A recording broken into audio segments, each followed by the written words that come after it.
alors que l'Olympique lyonnais devrait se montrer particulièrement actif cet hiver, attendant pas moins de 5 renforts, un laissé pour compte au PSG est dans le viseur des dirigeants rhodaniens. Les statistiques ne leur laissent déjà plus aucune chance.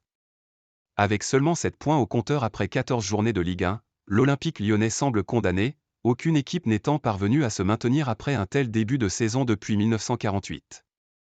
Les lacunes affichées par les Lyonnais et leur attitude sont, pour beaucoup d'observateurs, encore plus inquiétantes.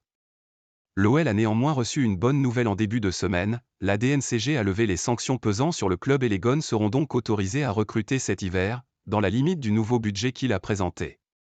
L'enveloppe transfert sera donc de 50 millions d'euros et pourrait même grimper au gré d'éventuelles ventes.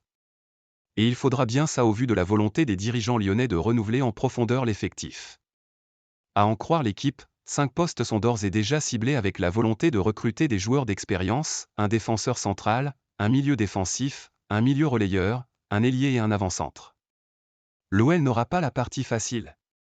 Plusieurs noms sont d'ores et déjà évoqués, parmi lesquels le Marocain Naïef Aguer et l'Algérien Saïd Benrahama, tous les deux à West Ham.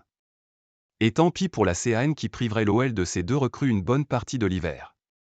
La tâche s'annonce néanmoins difficile pour les décideurs rhodaniens. Il en sera de même au milieu de terrain où la lanterne rouge de Ligue 1 viserait l'Argentin du Betis Guido Rodriguez et le Milanais Rad Krunic, déjà visé cet été. Et en attaque, l'Olympique lyonnais regarde de nouveau du côté du PSG. Les pensionnaires du groupe Ama Stadium souhaiteraient en effet attirer Hugo Ekitike, devenu persona non grata dans la capitale. Mais si son départ de Paris ne fait aucun doute, l'ancien Rémois ne manquera pas de courtisans, notamment en Angleterre, où sa cote est très élevée et où des clubs sont disposés à débourser les 35 millions d'euros demandés.